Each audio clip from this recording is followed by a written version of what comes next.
Et si l'homme qui chassait le poisson le plus dangereux du monde fuyait en réalité quelque chose de bien plus profond, Jeremy Wade, the calm, steady voice of river monsters, has dragged from the depths creatures so bizarre they seemed like myths. Pourtant, derrière les expéditions audacieuses et les frôlements de la mort, se cache une histoire que les fans n'ont jamais vraiment connue. Il n'a jamais été en sécurité dans ces eaux lointaines, et ce qu'il lui en a coûté de révéler les secrets les plus sombres de la nature. Ce film dévoile les sacrifices, les pertes cachées et la charge émotionnelle qui ont façonné le voyage de Wade à travers le monde.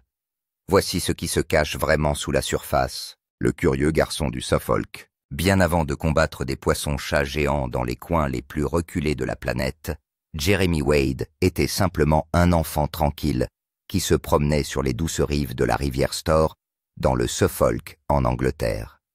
Né à Ipswich en 1956, son enfance n'avait rien de sauvage. Et pourtant même dans cette campagne tranquille, une fascination grandissait. Une attirance vers l'eau et les mystères qu'elle recèle.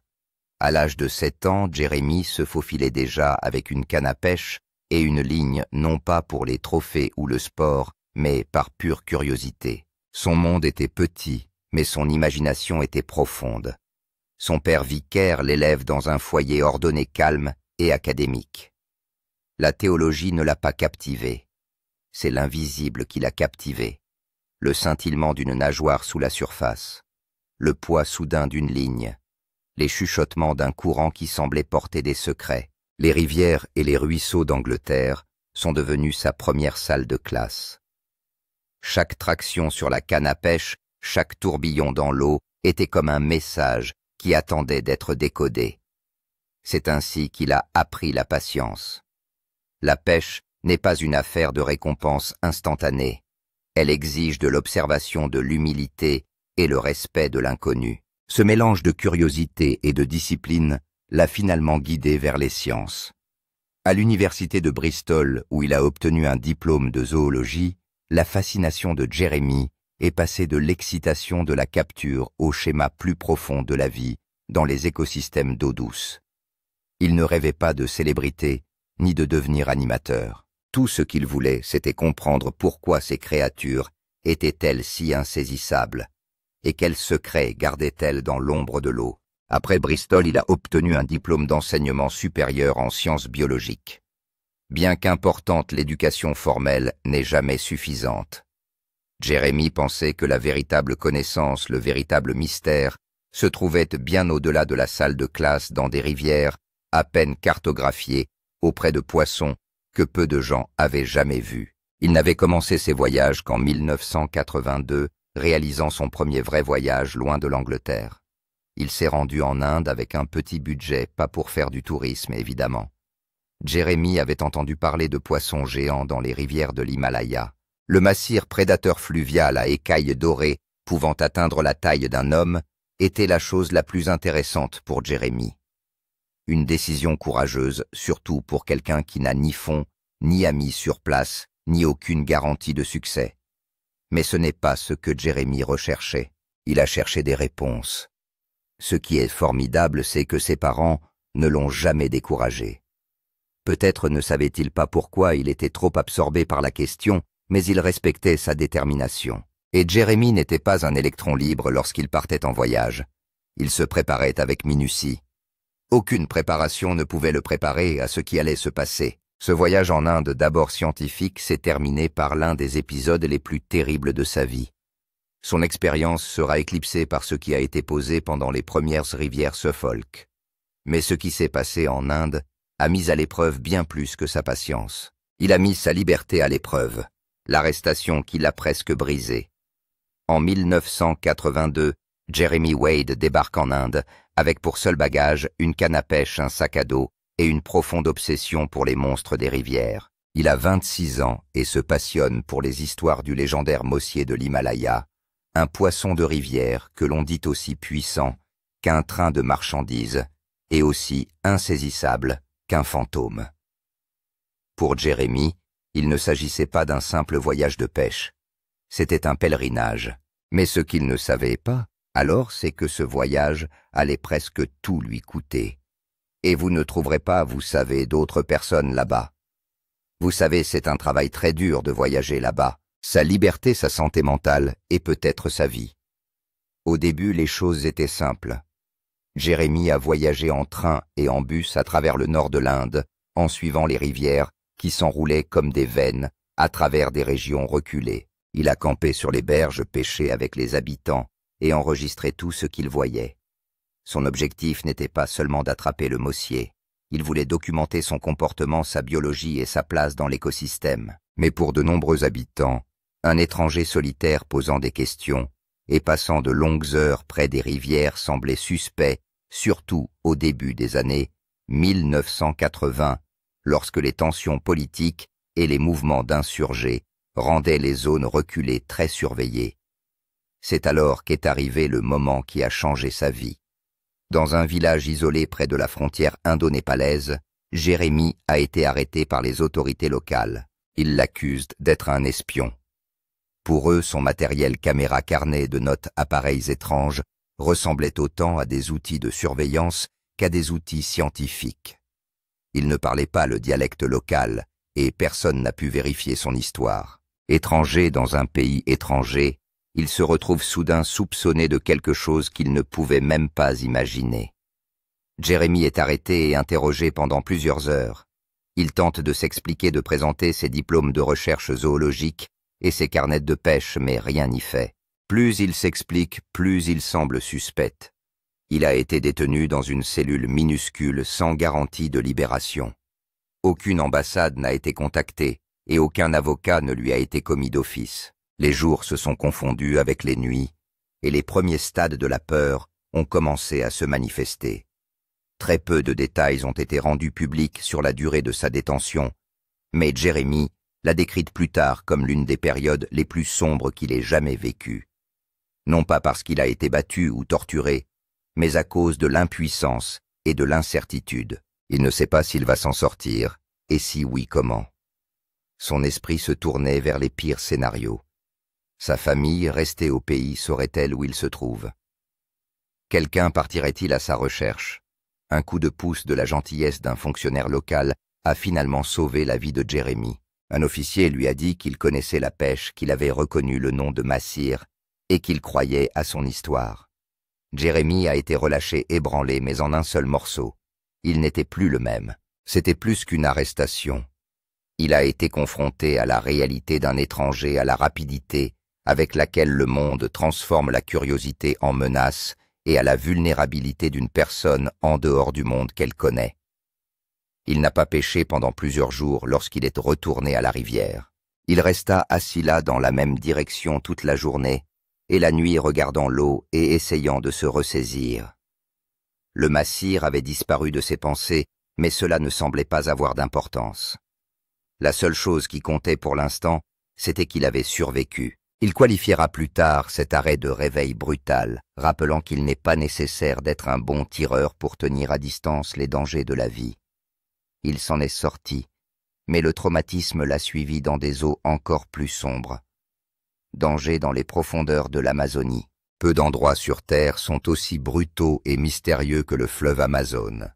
S'étendant sur plus de 4000 miles à travers une jungle épaisse, il n'abrite pas seulement une faune rare. C'est un écosystème vivant de prédateurs, de maladies et de chaos naturel. Pour Jérémie Wade, l'Amazonie n'était pas seulement une destination, c'était une obsession, mais son voyage en son cœur a failli lui coûter la vie plus d'une fois. La première grande expédition de Jérémie dans le bassin amazonien a eu lieu au début des années 1990. Biologiste et pêcheur, encore peu connu à l'époque, il a entrepris d'explorer le mythe des poissons mangeurs d'hommes, ceux dont parlent à voix basse les habitants de la région. Des créatures comme l'arapaima, le piranha à ventre rouge, ou même la raie de rivière, dont le venin est assez puissant pour paralyser un homme. Il était déterminé à faire la part des choses, mais rien ne pouvait le préparer à ce qui l'attendait. Leur quête a commencé au Brésil et les a rapidement menés au Pérou, où Jérémie s'est joint à une équipe de pêcheurs locaux qui s'enfonçaient dans la jungle intérieure pour cibler des affluents éloignés. Ils ont voyagé en bateau et à la machette à travers une forêt dense par voie terrestre pour atteindre leur destination où ils ont vécu de la terre.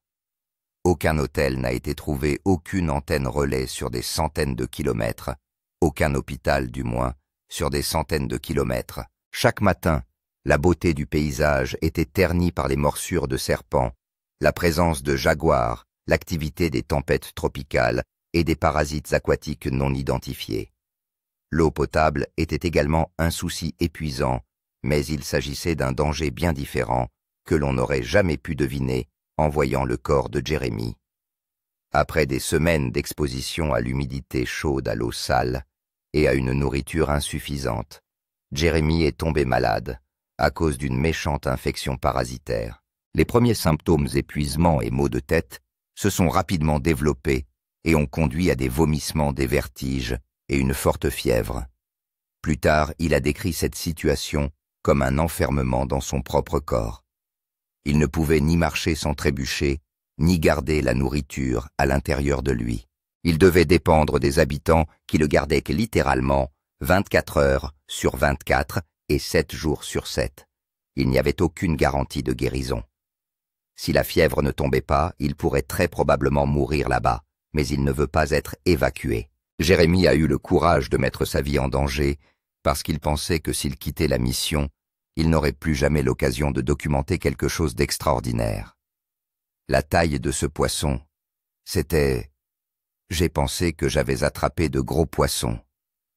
La nuit dans le hamac, la chemise mouillée et les membres tremblants, il écoutait les cris des singes hurleurs et se demandait si cela pouvait se terminer ainsi, seul sans nom au milieu d'une nature sauvage qui ne se souciait de rien. D'une manière ou d'une autre, cependant, la fièvre a montré des signes de rupture grâce à un mélange de local et de volonté pure. C'est à ce moment-là qu'il a accompli l'exploit de pêche, peut-être le plus remarquable de tout le voyage. Un énorme arapaima, l'un des plus gros poissons d'eau douce au monde. Long de 7 pieds et pesant plus de 200 livres, ce poisson a échappé à la capture des scientifiques pendant des années.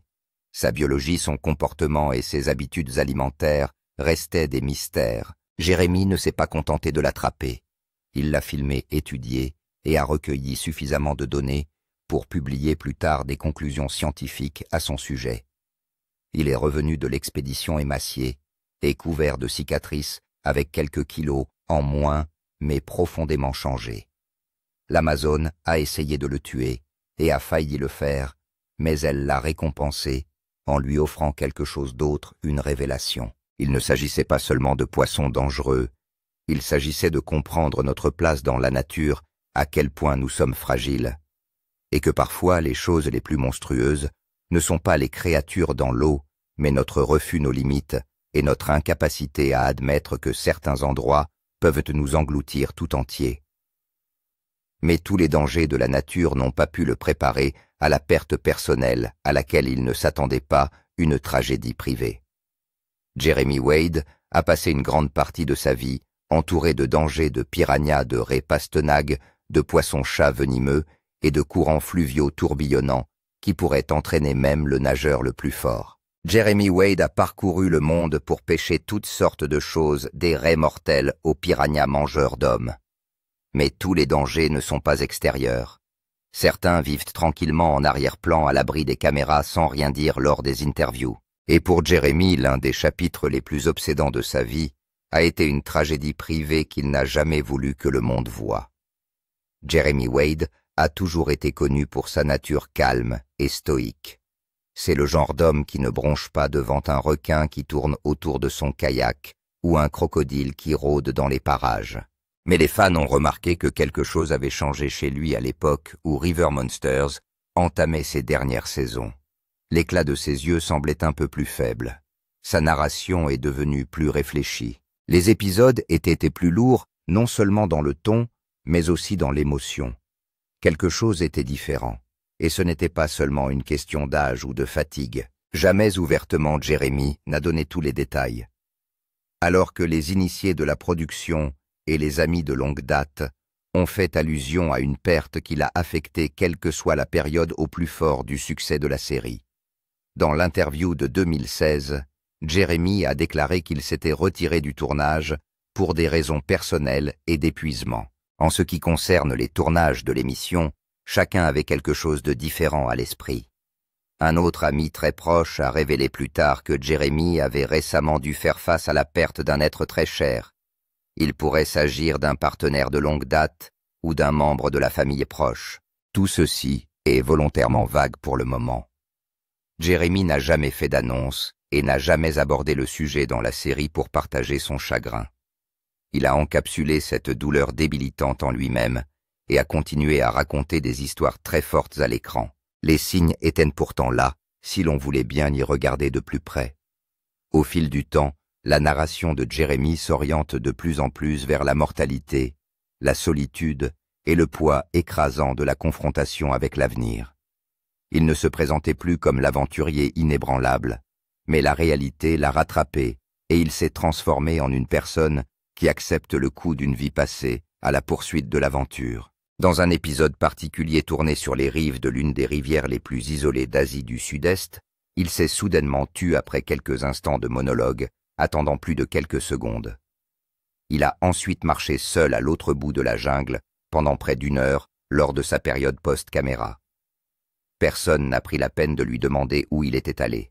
Plus tard, il notera ce voyage dans un court article de voyage.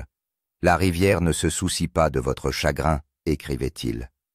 Elle continue de couler gonflée de silence, 9 mots qui en disent plus long que tout ce qu'un communiqué de presse pourrait jamais dire. La vérité, c'est qu'une vie comme celle de Jeremy Wade exige des sacrifices dont peu choisissent de parler. Des voyages interminables loin de la famille, pendant des années des vacances manquées, des adieux manqués. Des rumeurs affirment que Jeremy a déjà eu une relation sérieuse, mais qu'elle a tourné court parce que son mode de vie imprévisible était trop difficile à supporter. D'autres disent que la perte était plus permanente que quelqu'un est mort alors qu'il tournait à l'autre bout du monde. Quelle que soit la vérité, Jeremy ne l'a jamais confirmé. Il n'en a jamais eu besoin.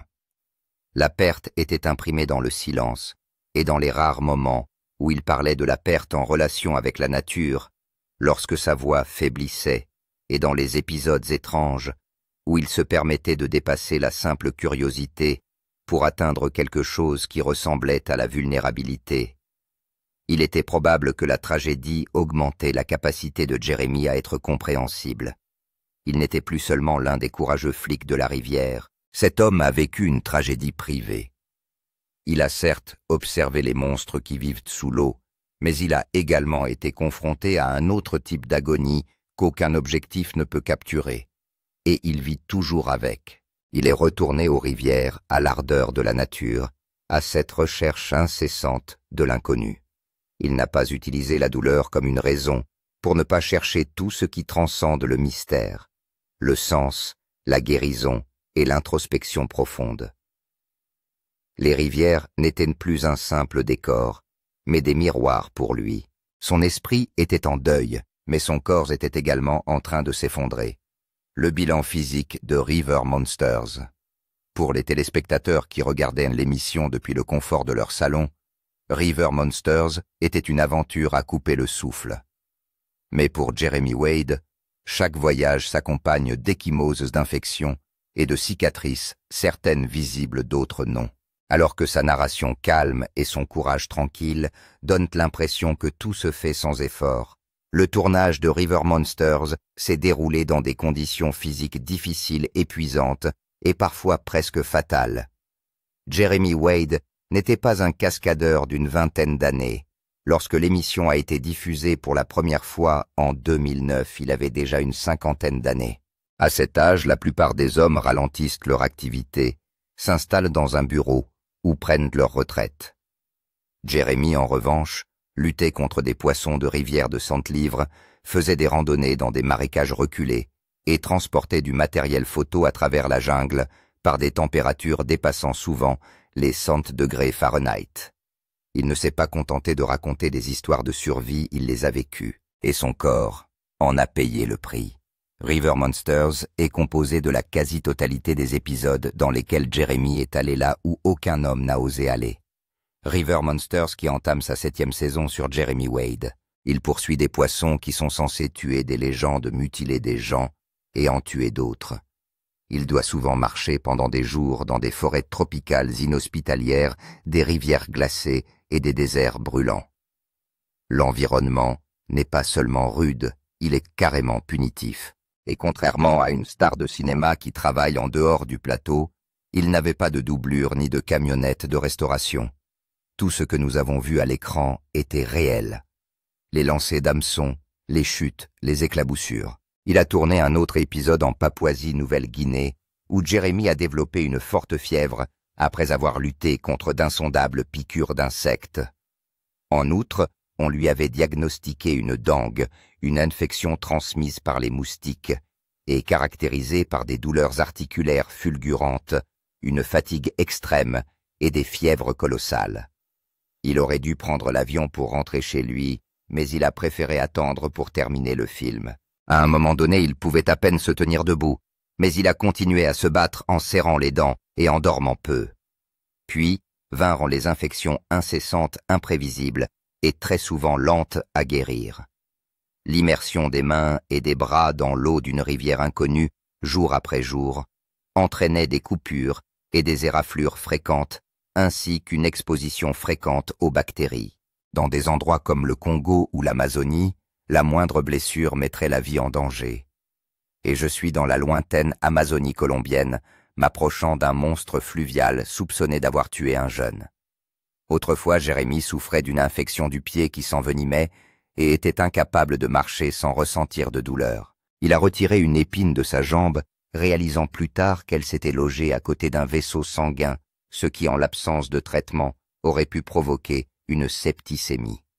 Jeremy n'a pas été épargné par les blessures lors de la pêche elle-même. Entraîné sous l'eau à de nombreuses reprises par des poissons plus lourds que lui, une raie en Argentine l'a laissé à bout de souffle et l'a presque cloué au lit de la rivière. D'autre part, un poisson chagounche, également connu sous le nom de poisson-chat, qui s'est tellement débattu qu'il s'est retrouvé avec des côtes contusionnées et des muscles froissés. Mais pour lui, la pire des blessures est venue de la fatigue. Il y avait peu de temps pour se reposer, car le tournage se déroulait souvent dans des conditions extrêmes, parfois pendant plusieurs semaines d'affilée. Le sommeil se fait rare. À peine le temps d'aller chercher une boisson, et il est encore plus difficile de trouver quelques repas convenables. Le personnel au sol prenait lui aussi des risques. Cependant, Jeremy a dû se produire en même temps qu'eux. Il ne se contentait pas de naviguer sur des rivières. Il présentait une émission de télévision avec des dialogues et devait orchestrer l'événement pour qu'il ait l'air fluide, tout en luttant contre des problèmes tels que les vertiges, les coups de chaleur ou les crampes musculaires. Chacun de ces voyages l'a épuisé physiquement et mentalement. C'est d'autant plus difficile qu'il a parfois dû se rendre dans des endroits différents par avion. En un an, Jeremy a visité plus d'une douzaine de pays tout en passant d'un fuseau horaire à un autre climat ou à une autre altitude tous les quelques jours. Son immunité aux maladies a continué à s'affaiblir en raison de ses voyages rigoureux. Des douleurs chroniques au dos ont été diagnostiquées peut-être dues à des années passées à tirer du matériel et à soulever des poissons presque aussi gros que lui. Certains jours, il admet qu'il a tout donné pour sortir du lit et lasser ses bottes. Mais devant la caméra, il se plaint rarement. Derrière ce rideau, cependant, il a fallu construire l'ombre d'un rythme tacite selon lequel l'équipe et Jeremy devaient repousser leurs limites. Ils modifiaient la configuration du matériel, reportaient le tournage, ou pire encore le reportaient, parce que M. Jeremy souffrait visiblement d'un problème de santé. Jeremy souffrait visiblement des conséquences d'un tournage difficile. Mais Jeremy n'a jamais voulu que l'émission soit le reflet d'une faiblesse. Sa philosophie est simple. Si vous vous engagez à raconter une histoire, allez jusqu'au bout, même si cela vous coûte quelque chose. Il a dit un jour à un intervieweur que si l'on ne revenait pas d'un voyage avec au moins une cicatrice, c'est que l'on n'était probablement pas allé assez loin. Ce n'était pas une simple bravade, c'était de l'expérience. Et ces cicatrices, à la fois physiques et émotionnelles, ont façonné l'homme qui se cache derrière River Monsters. Malgré tous les monstres qu'il a capturés, la plus grande bataille de Jeremy Wade a toujours été contre ses propres limites. Avec le temps, il s'est passablement abîmé. Il y a eu une période de convalescence qui a traîné en longueur. Dans les dernières saisons, les fans les plus attentifs ont vu qu'il était plus prudent dans ses mouvements. Mais les kilomètres parcourus n'en sont pas moins impressionnants. Jeremy a dû finir par se rendre à l'évidence, même l'aventurier le plus endurci a une durée de vie limitée. La question était de savoir combien de temps il pourrait continuer, ce qui est apparu très clairement à un moment donné. Alors qu'il venait de grimper, il avait contracté le mal de l'altitude. Jeremy s'est évanoui pendant quelques instants en Mongolie après une longue randonnée. Il a déclaré plus tard qu'il aurait pu s'effondrer complètement si la caméra n'avait pas été allumée. L'incident a effrayé l'équipe. Cela l'effrayait aussi. Il a commencé à être plus prudent, non pas par peur des rivières, mais après avoir accepté le tribut payé par son corps. Et à travers tout cela, sa perspective a commencé à changer vers quelque chose de plus profond que les monstres, quand River Monsters est devenu une mission.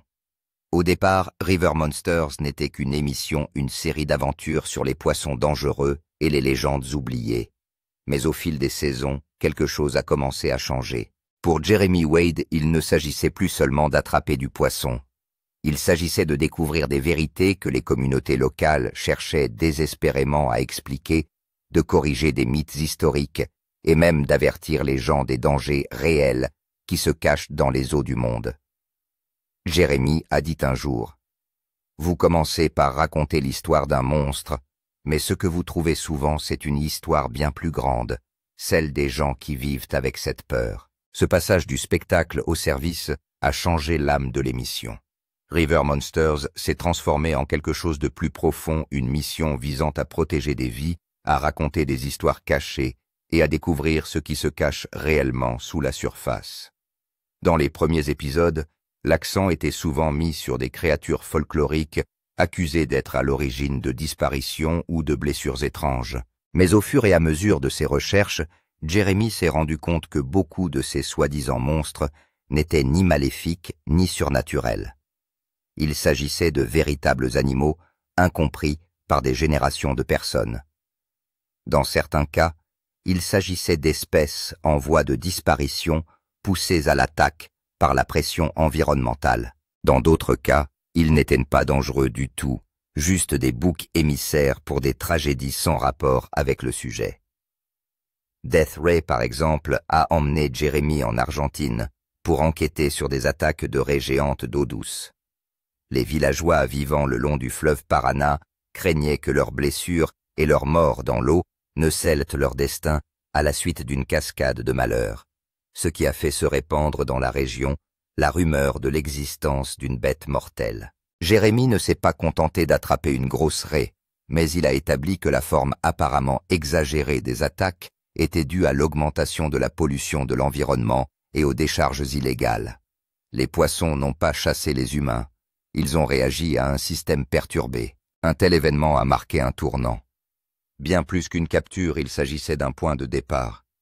La dégradation de l'environnement, la surpêche et les changements climatiques sont devenus des thèmes récurrents derrière chaque histoire de monstre, avec des acteurs mineurs qui leur donnent une tournure différente. Jeremy a collaboré plus étroitement avec les scientifiques et les défenseurs de l'environnement locaux. Il a commencé à réfléchir à la sécurité fluviale et pas seulement à raconter des histoires, et il a réalisé pour la première fois à quel point la puissance de cette plateforme était disponible pour l'éducation plutôt que pour le divertissement. Comme ses prédécesseurs et de nombreux scientifiques modernes, cet homme de 54 ans s'est penché sur les enquêtes menées sur le poisson-tigre Goliath, loin dans le Congo, l'un des poissons les plus craints par les hommes, dont certains le considéraient comme maudit. Il était donc ironique qu'en essayant de suivre les enquêtes sur le poisson-tigre Goliath, Jeremy soit confronté à des villages dont les habitants craignaient la rivière. La plupart des gens ne savaient pas nager, et les enfants se noyaient lorsqu'ils tombaient simplement dans le courant turbulent. Il a alors consacré du temps à enseigner les rudiments de la sécurité aquatique et des courants, et lorsque cela était possible, à distribuer des gilets de sauvetage, des séquences qui ont rarement été diffusées dans les émissions. De l'autre côté de leur caméra, les monstres des rivières sont partis en mission humanitaire. Un drame réel pour une équipe de télévision, celle de l'émission River Monster d'Animal Planet. avec les fournitures résidant dans River Monster, l'aide médicale, l'équipement de purification de l'eau et le matériel de pêche de base sont destinés aux villages en difficulté. Dans les régions reculées d'Asie, d'Amérique du Sud et d'Afrique, le nom de Jeremy n'était pas simplement un nom familier lié à la célébrité télévisuelle. Il représentait l'aide et l'espoir. Mais lorsque les caméras ont cessé de tourner, quel genre de vie est-ce resté derrière lui? La vie après les monstres. Lorsque River Monsters a diffusé son dernier épisode en 2017, cela a marqué la fin d'une époque. Après 9 saisons intenses, 50 épisodes et plus d'une décennie de voyages à travers plus de 30 pays, Jeremy Wade s'éloignait de l'émission qui a fait de lui une icône mondiale. Mais si les caméras ont cessé de tourner sur Monster Hunts, la vie de Jeremy est loin d'être tranquille. Les années qui ont suivi n'ont pas été une retraite. C'était un nouveau chapitre d'objectifs de réflexion et de réinvention. Wade n'a jamais considéré River Monsters comme un véhicule de célébrité. La célébrité qui en découle est inattendue et souvent inconfortable. Il a avoué un jour que le fait d'être reconnu dans les aéroports ou d'être invité à prendre des selfies alors qu'il faisait ses courses lui paraissait surréaliste. Pour lui, c'est la mission qui a toujours compté, pas les projecteurs. Lorsque la série s'est arrêtée, il n'a pas cherché à obtenir des retombées pour attirer l'attention. Il voulait un sens, et il l'a trouvé en s'éloignant des monstres mais pas de l'eau. Presque immédiatement après River Monsters, Wade est revenu avec une nouvelle série, Jeremy Wade's Mighty Rivers. Cette fois, ce ne sont pas les créatures dangereuses qui sont à l'honneur. Jeremy Wade et son équipe de l'émission River Monsters d'Animal Planet recherchent les créatures les plus grandes et les plus mortelles du monde. Mais sur les écosystèmes menacés, il a revisité certains des grands fleuves du monde, comme le Mississippi, l'Amazone, le Gange et le Yangtze, non pas pour chasser, mais pour comprendre. Pourquoi ces artères de la civilisation autrefois puissantes luttaient-elles aujourd'hui pour leur survie? Qu'est-ce qui les menaçait, qui se battait pour les sauver? Le rythme de Mighty Rivers était différent, presque plus lent, plus contemplatif. Wade n'était pas un simple présentateur, il était au cœur du changement. Il a ensuite interviewé des scientifiques, des pêcheurs et des défenseurs locaux afin de prendre en compte les effets de la négligence tels que la pollution, la surpêche et d'autres problèmes liés au climat. La série a mis en évidence le fait que parfois les monstres les plus effrayants ne sont pas des choses, mais les conséquences de l'abus humain. Et le public a réagi. Mighty Rivers n'a jamais suscité le même engouement pour l'adrénaline que River Monsters, car il a plutôt touché les cordes sensibles de la responsabilité et de la curiosité. Wade, à l'aube de la soixantaine, s'apprête à endosser un nouveau rôle sans effort. En partie enseignant, en partie défenseur de l'environnement, il n'a jamais cessé d'être un explorateur. En 2020, Wade a récidivé avec une nouvelle émission intitulée Dark Waters, centrée sur les disparitions mystérieuses et les apparitions non naturelles dans une perspective d'investigation. Il s'est aventuré à partir de la disparition d'une ville américaine entière. Il s'est aventuré de la disparition d'un équipage de sous-marins américains aux monstres lacustres et aux événements liés à l'eau toxique. La série intègre la science, le folklore et la résolution de crimes. Cela prouvait que le désir de Wade pour tout ce qui est mystérieux et vrai avait évolué vers quelque chose de différent. En arrière-plan, Wade est retourné à ses racines universitaires. Il a obtenu son diplôme de zoologie à l'université de Bristol. L'université de Bristol a fait preuve de discrimination à l'égard de son handicap. Il a été professeur de biologie et s'est fait connaître par ses conférences, ses essais et son travail d'éducation du public. Ses livres se vendaient très bien, Comment penser comme un poisson et monstre de rivière. Histoire vraie de ceux qui n'ont pas réussi à s'échapper. Il ne s'est pas contenté de raconter des histoires, il a exposé ses philosophies, ses réflexions sur la nature et les leçons de vie qu'il a tirées des rivières, des échecs et de la solitude. L'histoire de Jeremy Wade est celle d'une obsession, d'une survie et d'une endurance silencieuse que peu de gens pourraient supporter. Si cette histoire vous a ému, laissez un commentaire ci-dessous. N'oubliez pas d'aimer, de vous abonner et de regarder la prochaine vidéo à l'écran pour découvrir d'autres histoires inédites derrière des vies légendaires.